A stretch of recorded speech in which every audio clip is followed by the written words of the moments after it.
আমাদের মহান স্বাধীনতা যুদ্ধ এবং বাংলাদেশের সংবিধান, মানে গোলটেবিলটার নাম ছিল এরকম। আলোচনার আয়োজক ছিল মঞ্চ ৭১ নামে একটি প্ল্যাটফর্ম।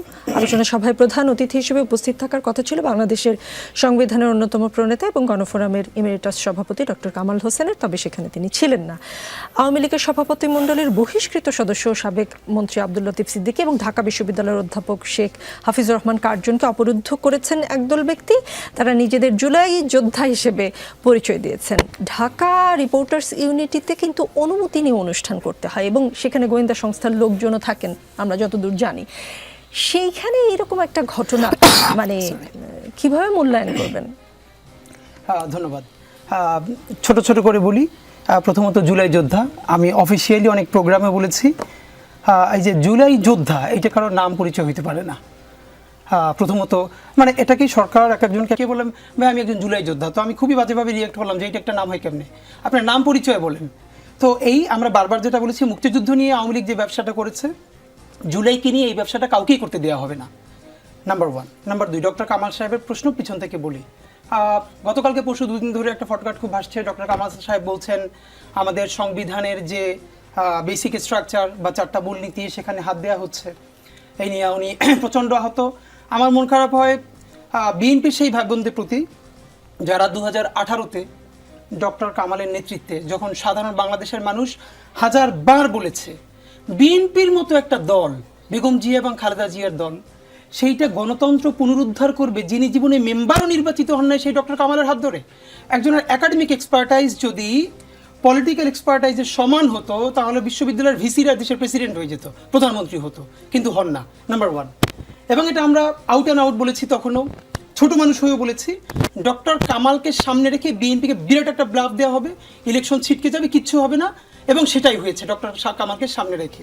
কি একটা সেকুলার মুখ, এইটাকে পোট্রে করে যে এই আইডিওলজি ধারণ করেন না, বেগম জিয়াকে কোনোদিন অনার করে ডক্টর কামাল কোনোদিন কোথাও কথা বলেছে। এক কথার মধ্যে যেটা গুরুত্বপূর্ণ কথা যে শহীদ জিয়ার যে 5ম সংশোধনী, এটা শুধুই অগণতান্ত্রিক এবং অবৈধ নয়, শহীদ জিয়া স্বৈরতান্ত্রিক ছিলেন। মজার ব্যাপার হলো ন্যারেটিভ কীভাবে নির্মিত হয়। তারপরে বিসিএসে প্রশ্ন এসছে 2-3টা আগের বিসিএসে যে the first ডিস্টোরশন of the constitution কোনটা, কোন সংশোধনী, 5ম, 8ম, এরকম করে। এর মানে হাইকোর্ট বলেছে পর্যবেক্ষণে এটাই ছিল সংবিধানের প্রথম বিকৃতি। শহীদ জিয়া যেটা করেছেন কোনটার মাধ্যমে, যেটা দিয়ে তিনি বাকশালের পরে গণতন্ত্রের পুনরুদ্ধার করেছেন। তাহলে সেটা যদি হয় তাহলে 4র্থ সংশোধনী যার মধ্যে বাকশাল কায়েম হয়েছে সেটি কি বিকৃতি না? এত কথা কেন বলি? ডক্টর কামালরা বাংলাদেশে যেই সংবিধানটা দিয়েছেন, এই সংবিধান হাজারবার বলেছি, এখনও বলি, এটা কোনো মতেই বাংলাদেশের জনতার, আম জনতার, গণমানুষের সংবিধানের প্রতিফলন ঘটে নাই। প্রথমত এই ডিবেট অনেকক্ষণ করা যাবে, সেটা এখন যাব না। এই গণপরিষদের কোনো অথরিটিই ছিল না বাংলাদেশের সংবিধান করবার, তো দেয় নাই।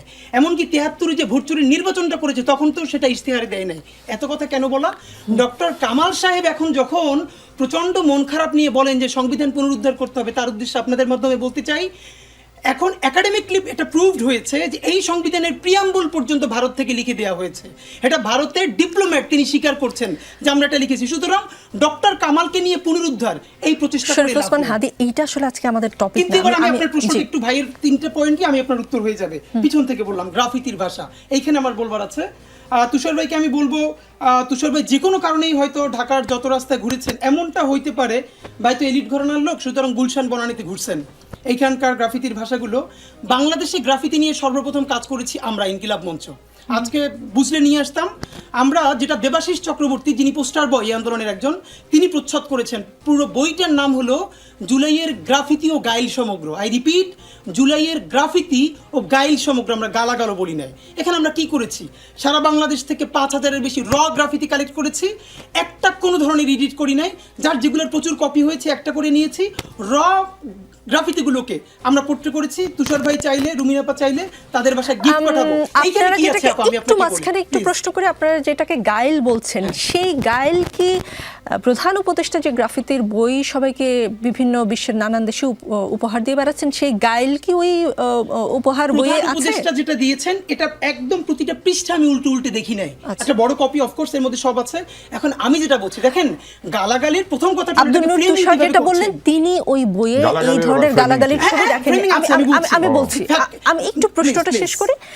আব্দুল নূর তুষার যে বইটি দেখেছেন আমি সেখানে গালাগালি নেই, Okay. তাহলে কি সরকার আপনাদের গালাগালিকে স্বীকৃতি দেয়নি এরকম কিছু? সরকারের সবকিছু রাষ্ট্রীয় স্বীকৃতি লাগবে কেন? আচ্ছা, প্রথম হলো সবকিছু মানুষ এই যে বৃহত্তর গণ অভ্যুত্থান করলো, কোন রাষ্ট্রের স্বীকৃতি নিয়ে, কোন সরকারের অনুমতি নিয়ে?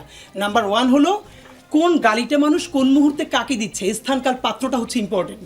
একটা শিশুকে হেলিকপ্টার থেকে গুলি করে চোখ উপড়ে ফেলছে, আপনি কি তখন দাঁড়িয়ে রবীন্দ্রসঙ্গীত গাইবেন? আপনি জাতীয় সঙ্গীত গাইবেন?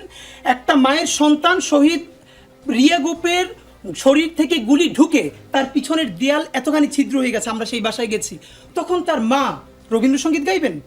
তৎসমবহুল একটি প্রতিবাদ করবেন? না, তার যা জবান তিনি সেটা বলবেন।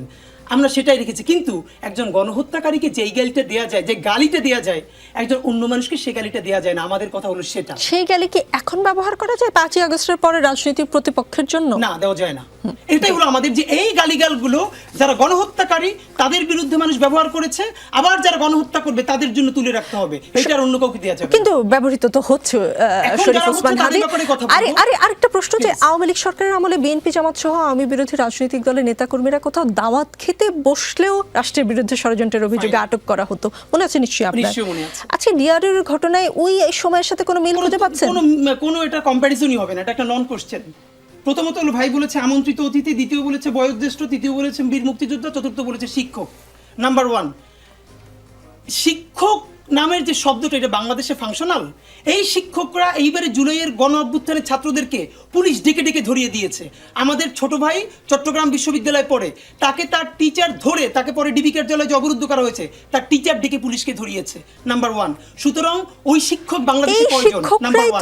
এই শিক্ষকরাই তো আপনাদের আন্দোলনে আপনাদের পাশে ছিল, ডিবি অফিসের সামনে গিয়ে দাঁড়িয়েছিল। না, নিশ্চয়ই। কিন্তু প্রশ্ন হলো যখনই আমি শিক্ষক বলবো, যেই শিক্ষকরা দিনের পরে দিন গণহত্যার পক্ষে ন্যারেটিভ উৎপাদন করেছে, তার সেও শিক্ষক তো অবশ্যই। হাফিজুর রহমান কার জন্য সেই দলের?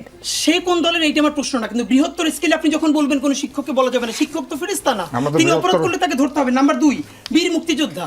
বীর মুক্তিযোদ্ধা যদি গণবিরোধী অবস্থান নেন, তার বিরুদ্ধে গণ কেউ প্রতিবাদ করতে পারবেন কিনা? নাম্বার তিন, বয়োজ্যেষ্ঠ। বেগম জিয়ার চেয়ে বয়োজ্যেষ্ঠ সব থেকে মাজলুম এই দেশে কয়জন ছিলেন?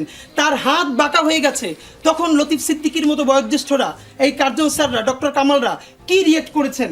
আর আমন্ত্রিত অতিথি, প্রথম কথাটা হলো মানে তখন হয়েছে বলে এখনো হতে হবে জায়েজ? না, জায়েজ কেন বলছি? প্রথম হলো আপনি বিচার করতে পারেন নাই, এই রাষ্ট্রকে আপনি বারবার ধরেন। আমরা তো একটা রিকনসিলিয়েশন চাই।